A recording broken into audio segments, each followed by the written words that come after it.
Tanguay électronique, en première ligne.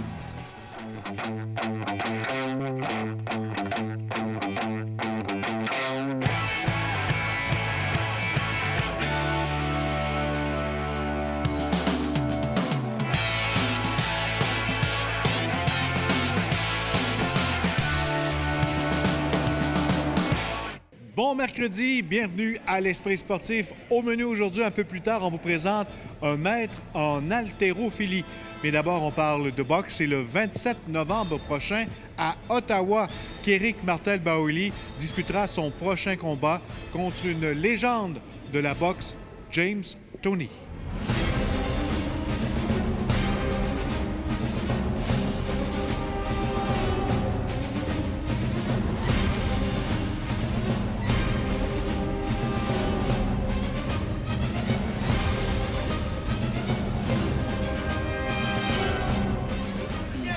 Oh, encore à gauche. Et Ben, c'est au sol. Quelle gauche de Martel, Mike. Quelle gauche. Les deux gars en force. Ouais. Oh, wow. L'attaque de Martel. Va-t-il achever Ben? Ben, c'est en danger. Il est au genou. Oh, wow. Le troisième chute a terminé. C'est terminé. Victoire de Éric Martel-Baouli. Le gagnant par chaos technique et en vertu du règlement des 3 chutes au tapis, Éric Martel-Baouli.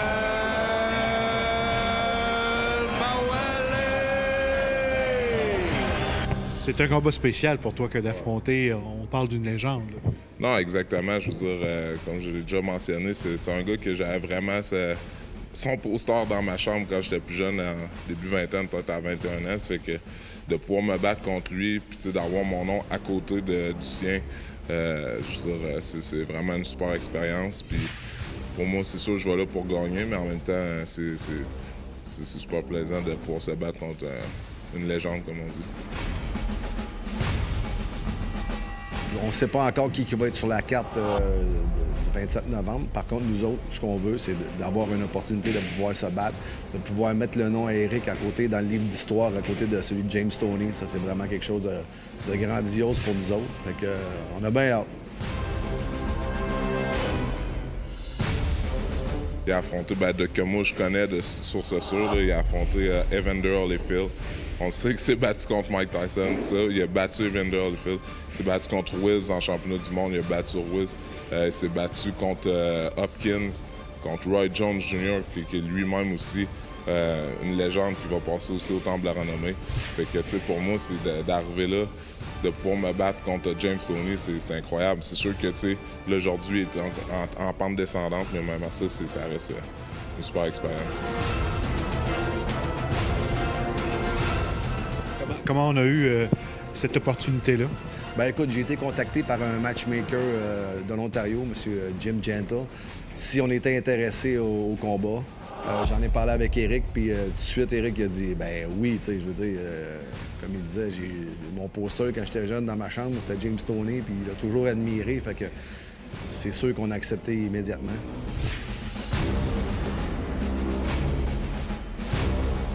Ça demeure quand même un bon défi pour toi?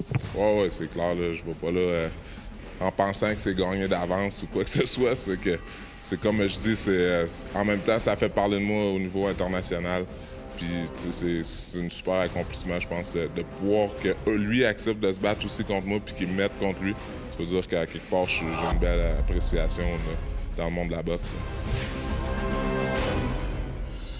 C'est un gros défi parce que James Toney, c'est un gars qui est très bon à l'intérieur. Donc, pour nous, ça nous apporte beaucoup de travail. Éric, c'est un boxeur à longue portée. Maintenant, on travaille vraiment l'aspect spécifique où il va falloir travailler un peu plus à l'intérieur. Toney t'a fait payer ses erreurs. Donc, ces erreurs-là, si on peut commettre des erreurs, mais on travaille sur le système là, pour travailler vraiment bien en dedans avec Éric. Fait que ça nous donne du travail, mais ça implique une nouvelle stratégie. Tu te prépares de quelle façon pour affronter un gars comme ça? Ça veut dire qu'on a un plan de match qu'on établit avec François, c'est sûr. Puis après ça aussi, c'est d'arriver là, top shape.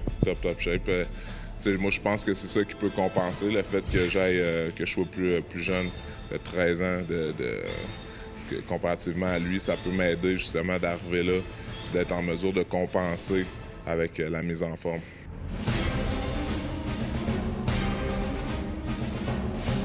sais, j'ai toujours donné un bon show. J'ai jamais reculé devant personne. Puis ça fait que tu veux pas, c'est sûr que moi, je vais là pour me battre comme j'ai toujours fait. Fait que c'est sûr que ça va faire un bon spectacle pour les amateurs. Comment tu vois ta carrière à la suite de ce combat-là comme James Toney? Ça peut t'ouvrir des portes? Ouais, ben, honnêtement, c'est drôle parce qu'on dirait que des fois, ma carrière est un petit peu en montagne russe. Parce que des fois, je dis, la dernière fois quand on s'était parlé, je me disais, tu sais, j'arrête-tu ou quoi, je vais penser à ça. Fait que maintenant, aujourd'hui, ce que je vois, c'est que je vais au jour le jour. Là, j'ai cette opportunité-là. C'est super. Moi, je cherche vraiment à avoir une revanche aussi contre Dylan Carman pour revenir champion canadien. Puis après ça, on verra. Peut-être prendre ma retraite, peut-être que si j'ai des offres à l'international aussi, c'est quelque chose que je pourrais voir évaluer. Puis je parlais parce qu'avec Jacques Tanguay qui me donnait des petits conseils, qui me disait justement, tu sais, sert pas de faire valoir, tu sais, vas-y vraiment pour bien finir ta carrière, puis que ça soit des choses qui soient intéressantes. Puis je l'ai écouté, puis je pense que là, en ce moment, de pouvoir me battre contre James Toney, c'est juste un plus pour moi. Après la pause, on parle d'haltérophilie.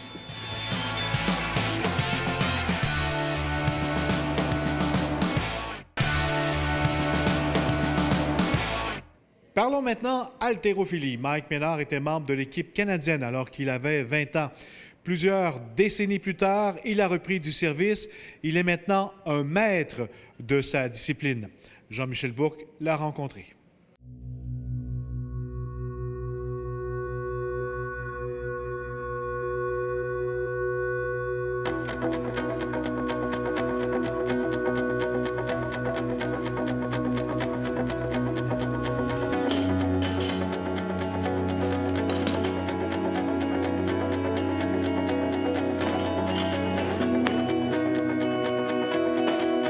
Monsieur Ménard, vous avez participé à 50 ans aux championnats mondiaux d'haltérophilie en Finlande, qui viennent tout juste de se terminer. C'était au mois de septembre. Ça s'est quand même bien passé dans votre cas. Vous avez terminé deuxième? Oui, j'ai bien performé. Le but, c'était de battre mes records personnels, que je l'ai fait par 8 kilos. 6 kilos en arraché, à 101 kilos. Puis en épaulé jeté, j'ai fait 2 kilos de plus à 127 kilos pour une combinaison de 228 kilos au total.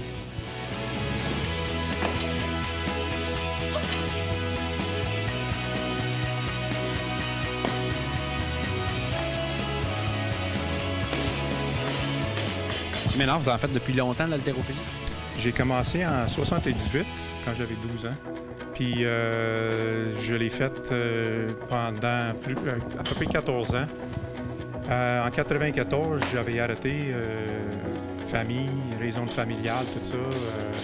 J'ai eu des enfants, tout ça, puis j'ai profité de ça. J'ai arrêté presque mois pour mois, 20 ans. Puis en mois d'août, c'est ma femme qui m'a encouragé de continuer l'entraînement. 5 semaines plus tard, j'ai fait ma première compétition, puis je suis qualifié pour les championnats du monde. Alors, c'est comme une bicycle, tu sais, c'est mettre dans le beat, tout ça, puis ça est venu vraiment vite. Mais depuis ce temps-là, l'entraînement, puis j'adore ça. Puis s'entraîner avec les jeunes pour promouvoir, pour dire, regarde, même à 50 ans, on est capable de compétitionner à un assez haut niveau. Dans la dernière année, j'ai gagné une médaille d'or au championnat canadien à Rouyn-Noranda en mois d'avril. J'ai gagné une médaille d'or aux Jeux panaméricaines Master à Savannah, en Géorgie, en mois de juin. Puis ensuite, une médaille d'argent à Rovaniemi au championnat du monde en Finlande. Mes missions accomplies, je trouve. Vous êtes militaire de formation. Comment vous trouvez le temps de jumeler travail et entraînement? Ça fonctionne très bien avec le support des Forces canadiennes. À 50 ans, parfois, c'est pas évident. Je pense que c'est plutôt le temps de récupération comparé à 20 ans. Un bon entraînement un soir, on peut faire un autre le lendemain. À 50 ans, il faut prendre une pause entre presque une journée complète pour récupérer, pour être capable de continuer les entraînements. Je vais continuer 3 compétitions majeures en 2016. Oui, les championnats canadiens en avril, les championnats panaméricains à Porto Rico en juin, puis les championnats du monde l'année prochaine vont être en Allemagne en début de mois d'octobre. Et suivi de ça, ça va être les championnats du monde des Jeux, que tous les sports master, maîtres, il va être en Auckland, en Nouvelle-Zélande. Puis je pense que je vais continuer jusqu'à ce point-là. Si je batte mes records personnels, puis une médaille vient avec ça, c'est ça, c'est le bonus.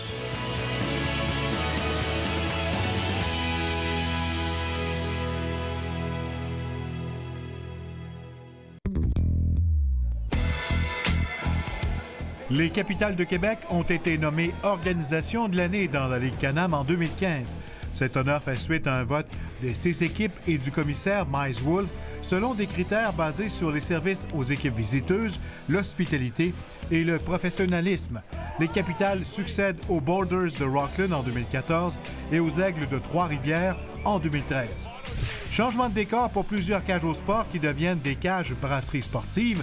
Après celle de Beauport, la succursale Le Bourgneuf change de look, alors que toutes les pièces reliées au monde du sport, dont plusieurs de collections, ont été décrochées des murs du restaurant sportif, bientôt en rénovation. Le nouveau concept implique beaucoup d'écrans, un power wall, où ce qu'on voit le sport en tant que tel, plus que les décors en tant que tel. Fait qu'on est en train de revivre l'histoire ici sur les murs. J'ai beaucoup de demandes de gens qui veulent avoir des pièces de collection, des casques de Formule 1. Il y en a qui veulent aussi des souvenirs de hockey, des gilets surtout. Et l'important, c'est que les gens aient vécu ce moment-là, puis ils vont vivre un nouveau moment dans quelques semaines. On est en train de parler justement avec le Patro Rocamadour à Québec, où ils font des encans sportifs à chaque année. Donc, je vous dirais que 50% des décors vont aller pour la cause. Très important pour nous autres de s'impliquer aussi. C'est sûr, j'ai des demandes à chaque année pour un paquet de choses. Alors, je vais garder ça dans mon bureau, puis on va participer à des bonnes œuvres toute l'année.